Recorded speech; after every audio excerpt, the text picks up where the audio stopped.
Cristina, você comentou agora há pouco que você está percebendo uma falta de espaço na mídia, que os jornalistas realmente, a mídia em geral, não está te dando essa oportunidade, está cerceando o eleitor de Curitiba de conhecer melhor as suas propostas.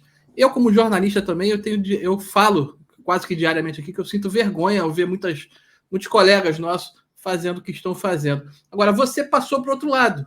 Como é que você está sentindo isso na pele, sendo alvo dessa militância? Me desculpe, não sei se você está de acordo comigo, mas para mim é vergonhosa e parece que cada vez pior. Como é que você está sentindo isso na pele agora? Eu chamava, quando eu estava no jornalismo ainda, eu chamava de imprensa trans. Eles são militantes, mas estão se sentindo jornalistas. É mais ou menos isso. Né? É a imprensa trans, para usar uma definição que eles tanto gostam. Qual é o problema, especialmente nas mídias locais?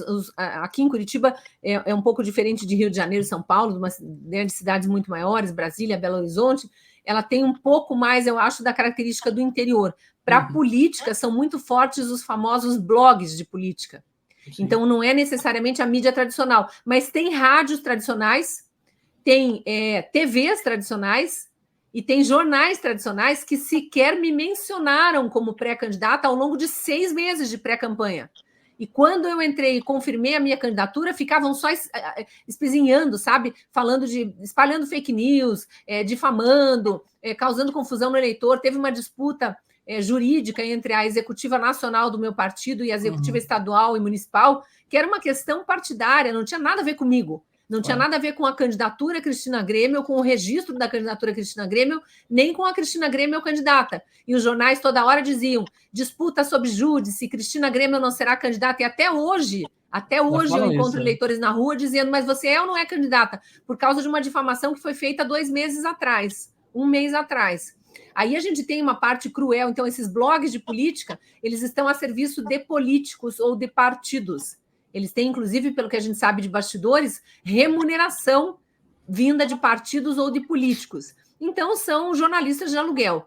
E eles não só não me citam quando colocam a lista de candidatos, quando mencionam como é que está a disputa e tudo. Agora está mudando porque eu estou pontuando nas pesquisas e vai ficar muito feio, né? Se eu chegar no segundo turno ou se eu vencer no primeiro turno, como existe a possibilidade, o que eles vão dizer? Né? Erramos. Tem uma coisa que não dá para enganar, nem a militância mais cega, mais estúpida, eles conseguem enganar quando eles passaram 7 meses, 6 meses fingindo que uma candidata não existia e ela vira prefeita no primeiro turno, no dia 6 de outubro, assim, de repente temos uma prefeita. Aliás, primeira vez que Curitiba terá uma prefeita mulher, viu? Vou fazer história nessa cidade. Mas aí eu vou falar também que eu sofri um processo de calúnia, de difamação, muitas injúrias nesses blogzinhos, que uma hora estampavam lá, quando me mencionavam, né? Cristina Grêmio desiste de ser candidata e vai apoiar fulano. Assim, tiravam da cachola. Eu tinha que, tão logo eu via a notícia, eu tinha que botar um carimbo de fake news e espalhar nas minhas redes sociais. A sorte é que as minhas redes são grandes e eu tenho um público muito engajado, mesmo os não curitibanos, que são maioria nas minhas redes, né? Mas todo mundo conhece alguém de Curitiba, todo mundo tem um parente em Curitiba, é por isso, aliás, que a gente está aqui, né, Fátima? Para que a gente possa conversar também com os seguidores do CCB USA, que são curitibanos ou que conhecem curitibanos. Mas o que esse pessoal fazia? Compartilhava. Então, muito rapidamente, a gente acabava fazendo uma contra-argumentação com aquela mentira. Mas você veja qual é a estratégia suja. Eles não só atingem a minha honra, a minha fama, a minha capacidade de me apresentar como candidata, como também afetam a candidatura.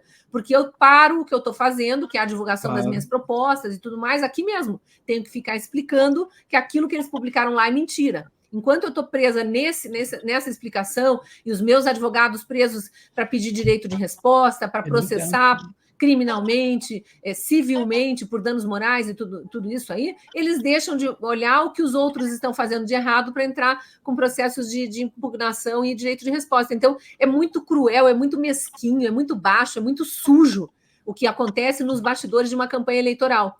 E eu nem mencionei o principal, né? Os institutos de pesquisa que agora, há 2 semanas do primeiro turno, eles não só ligam para os eleitores e não mencionam o meu nome, perguntam assim, se a eleição fosse hoje em Curitiba, em qual desses candidatos você votaria? Fulano, Beltrano, Cicrano, a fulana, Beltrana? Aí o eleitor diz, não, eu voto na Cristina Grêmio. Eles desligam na cara. Eles inutilizam aquela pesquisa. Ou, quando eles continuam, eles mentem. Imagine que tem partido e candidato pagando, custa 60 mil reais uma pesquisa. Ninguém sabe disso, né? 60 mil reais uma pesquisa. Óbvio que eu não contratei nenhuma, não tenho dinheiro para isso. Se tivesse, não usaria nisso, porque eu acho que pesquisa não deve nortear o voto do eleitor. Não gastaria com isso. Mas eles pagam 60 mil reais, não só para o Instituto de Pesquisa inflar os números deles, mas também para asfixiar candidatos que possam fazer frente a eles, que possam fazer oposição, que é o meu caso, e principalmente para difamar os candidatos na hora da pesquisa. Porque aí tem vários entrevistadores, provavelmente a mando de alguém, que na hora que o eleitor diz, eu não voto em nenhum desses, eu sou eleitor da Cristina Grêmio, 35 é o meu número. Sabe o que eles estão dizendo? Ela não está registrada. O TSE não aceitou o registro. Então, o entrevistador do Instituto de Pesquisa, contratado pelos meus adversários, está mentindo para o eleitor curitibano. O que eles não contavam é com a inteligência e com a astúcia do eleitor conservador curitibano, que está... Os meus eleitores, eu não tenho dúvida, Fátima, eles são todos, 100% deles, cabos eleitorais voluntários. Eu não sei nem dizer qual é o tamanho do meu exército. A gente vai saber nas urnas, porque estão fazendo campanha. Desculpa, é isso que eu ia falar, e eu sei que eu vou causar estranheza, talvez até um pouco de escândalo, o que eu vou dizer, mas você me conhece, né? Eu tenho visto isso acontecer no Brasil no geral. O posicionamento do povo, do eleitor de direita conservadora, mudou um bocado nesse ano. A partir do momento que a gente viu que aqueles que nós acreditamos, que nós escolhemos, que nós queremos como nossos representantes, está sendo boicotado, asfixiado pelo sistema. E o que é pior, a gente vê que o nosso maior representante, o nosso maior porto seguro da direita conservadora está, de certa forma, não estou questionando os motivos dele, nem tenho conhecimento para saber o motivo que ele está tomando essa posição, mas ele está dentro dessa... Não quero usar uma palavra chula. Enfim. Então, o posicionamento do povo brasileiro está me dando orgulho. É o que está acontecendo com você em Curitiba, é o que está acontecendo com o Marçal em São Paulo, é o que está acontecendo em vários lugares onde a gente vê que os nossos escolhidos, aquele que a população quer, está sendo, de certa forma, asfixiado pelo sistema. Mas acontece que nós temos hoje em dia o espaço das redes sociais, né? Então a gente tem esse espaço mais democrático, onde a gente consegue furar a bolha da desinformação e da asfixia, porque além da desinformação tem a asfixia de nomes.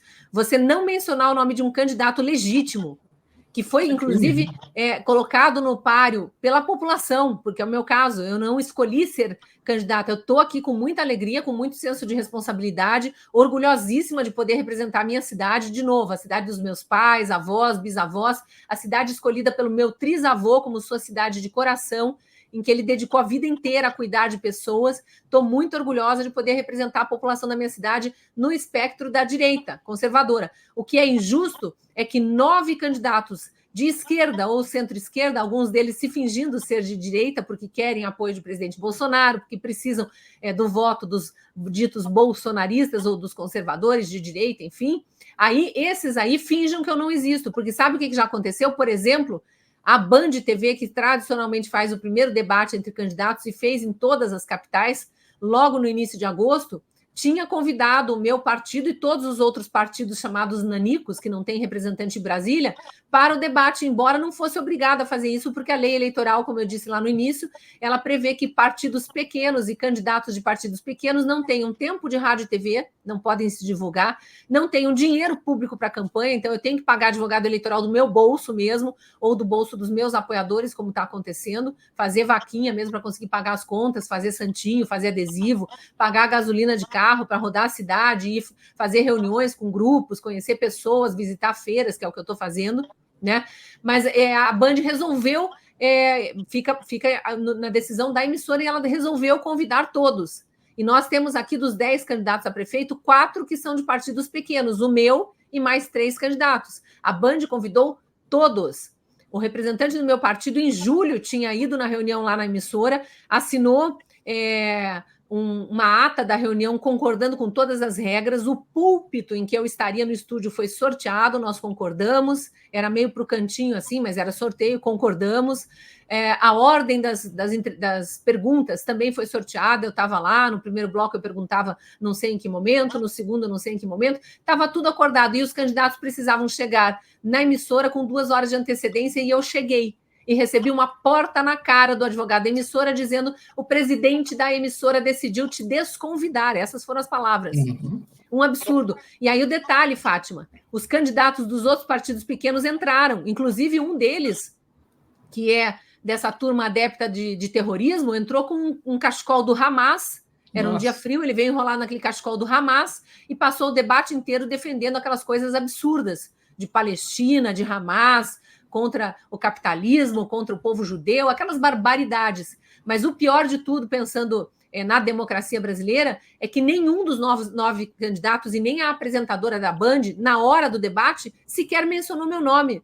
Porque eles podiam ter dado a desculpa que quisessem, só dizer, lembramos que tem uma candidata, além dos que estão aqui, que também concorre à prefeitura, o nome dela é Cristina Grêmio, o partido é 35, Partido da Mulher Brasileira.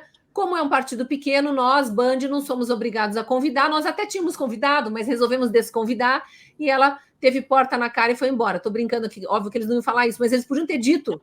Tem uma candidata, Cristina Grêmio, do PMB, que não está presente. Não precisava nem dar justificativa e o eleitor que fosse buscar a razão. Muitos iam achar que eu não quis estar, porque tem candidato fujão aí, a torto e a direito, que na hora que vê que, nos poucos veículos que me chamam, na hora que vê que eu estou no debate, decide não comparecer. Por exemplo, o candidato do PSD, porque eles são covardes.